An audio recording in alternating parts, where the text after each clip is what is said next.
So there's something to be said about a person that's willing to go down the path of delayed gratification, right? A person that's willing to fight against the wave as opposed to taking the shortcuts of riding one. We've seen this before with the trials of Shiro and Emiya. Another subject that hardly gets any mention at all for this same type of precise lifestyle is Darius Ainsworth. Much like Emiya, Darius was a person that devoted himself to a single magecraft that will put him in leagues above the others, and that is the Displacement Magecraft, otherwise known as Flash Air. Everybody told him he was crazy. Their response is only natural. Most mages are focused on reaching the root, and no sane person would be diligent enough to devote themselves to one magecraft hoping for some grand result. But Darius was different. Where everybody else had deviated from the path of hardship, Darius forced his way directly into it. And what he gained in return was a power far greater than any of those mages could imagine. A mastery in the ability to manipulate space. Just him having access to this sort of power easily puts him in a category of his own. It would also go on to demonstrate how he managed to keep his family line one step ahead of everybody else. Realistically, things weren't always this simple. The core of Displacement Magecraft is merely just shape replacement. It's substitution, substituting one item in exchange for something else. And while that is an interesting concept, this is the same reason why most mages left it behind. The way they saw it, they said, bruh, does this look like Naruto? We can't do anything with substitution jutsus. Get that trash out of here and put it where it belongs. They called Shiro crazy for his projections. They looked down on Darius for his displacement. But over time, these replacements molded into something much more. Now, it's unknown how long it took, nor is it known the amount of sacrifices that he had to make to achieve this level. But what we do know is that the luxury of this spell has now been distributed throughout his entire household. His offsprings, his descendants. Angelica, for instance, one of his descendants, she has shown advanced techniques by incorporating this same spell into some of her fights. By normal standards, it would be out of the ordinary for somebody to avoid all of Gilgamesh's phantasms. There's far too many. They're coming from all over the place. Angelica, realizing this, was able to move space itself in order to catch his phantasms. So when he makes a shot, she just displaces that portion of space and just force those phantasms to end somewhere else. She can also cut the space between her own shots so they arrive faster than normal. As far as the drawbacks, it operates very similar to projection. The same way a projection comes at degraded quality, displacements will start to degrade if you keep doing them over time.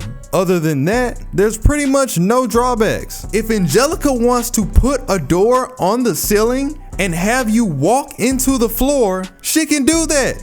Holy! And we're just getting started. It's just like the Bruce Lee quote. I don't fear the man that's done 10,000 different kicks. I fear the man that's done one kick 10,000 times. That's the one that you need to be worried about. Same thing applies here. So the path that Emiya and Darius took was not only one and the same, but ironic because by focusing on one thing, they both ended up with several different variations. Kirei himself, when he was speaking on the Ainsworths, he said that the spell displacement was nothing other than basic trash. Yet when you look into the next chapter, when Shiro was searching for the Ainsworth castle, he couldn't find it. He's looking around like, where's the castle? It's supposed to be here. Mind you that the area where the castle is located is 2,000 meters across. But when he walked across this area, he was able to reach the other side in a short amount of time. How could this be possible? The entire castle was shrouded in a displacement bounded field. So it would be impossible for Shiro to even find the castle because it's been removed from that space. I don't know, man. It doesn't sound like trash to me. It's the same thing that Kirisugu went through with Ilya. And that's another thing that I want to point out. Displacement Magecraft is a branch of alchemy. The Ainsworths are a parallel to the Ainsworths. They also specialize in alchemy. They just don't prioritize in displacement. So the same thing that Darius did with his castle is what the Ainsworths did with theirs when Kirisugu was trying to find Ilya. Speaking of the Ainsworths, you have another segment of the story, which I feel like is a callback to the novel itself, where Ilya gets captured and has her conscience displaced by Angelica and put into a stuffed animal. Tragic.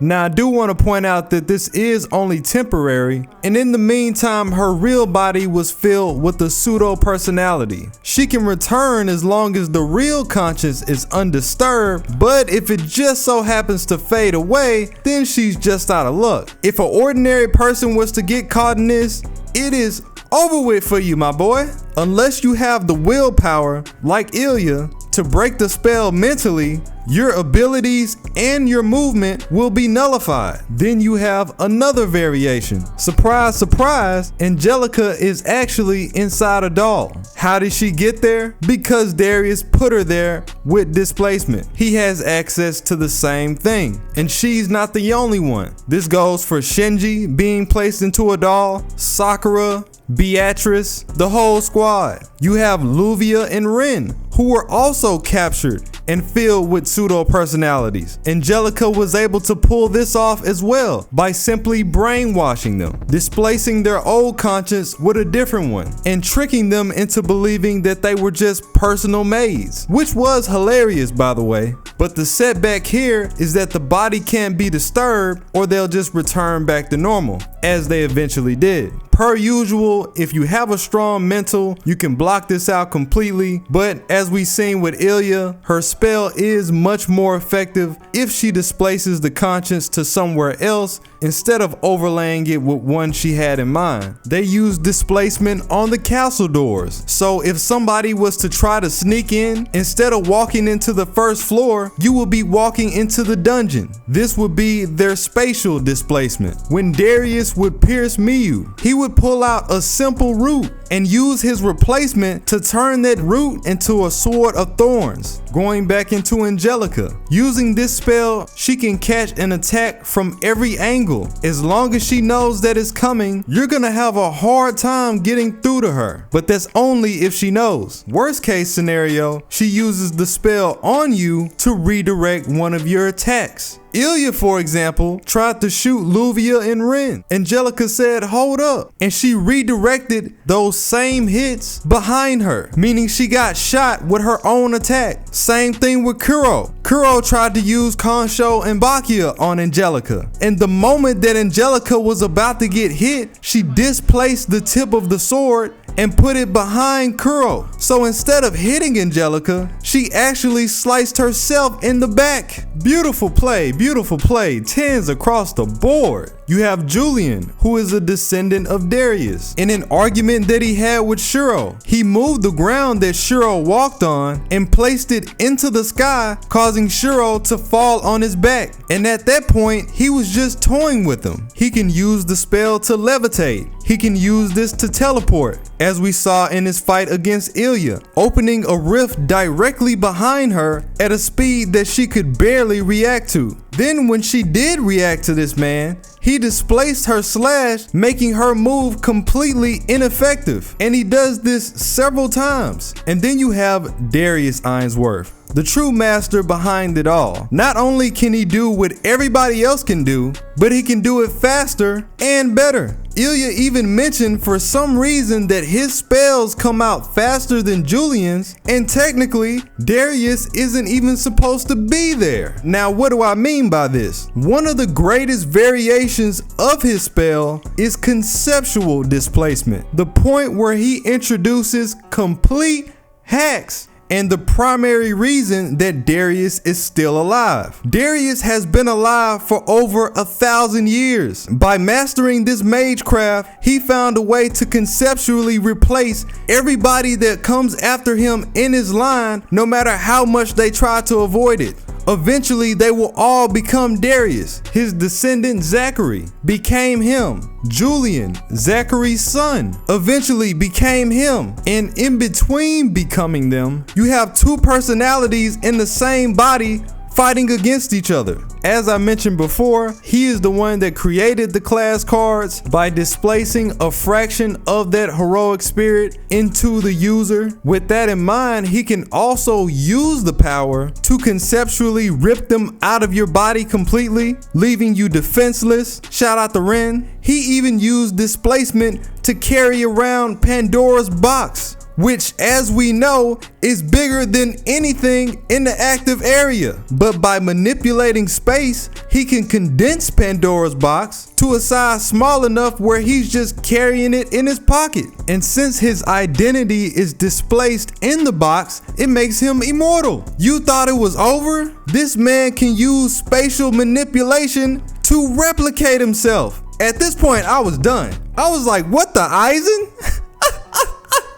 Removing his entire presence from space itself, bending light, bending sound, manipulating the space around Excalibur to catch it with his bare hands several times. He just does whatever he wants. He just does whatever he wants. Again, very good fight if you haven't seen it, and very clever in the way that Ilya's team would use their counterattacks despite him having all these different things going on. And the crazy part about it is, he had a lot more going than this. But that's another video. Be sure that you drop a like if you enjoyed the video. That really helps the channel out, especially when YouTube is out here giving everybody the beat down. If you have any suggestions, be sure to drop those in the comments, and we'll be back. Black Mamba energy, I'm going crazy this year. Bump that.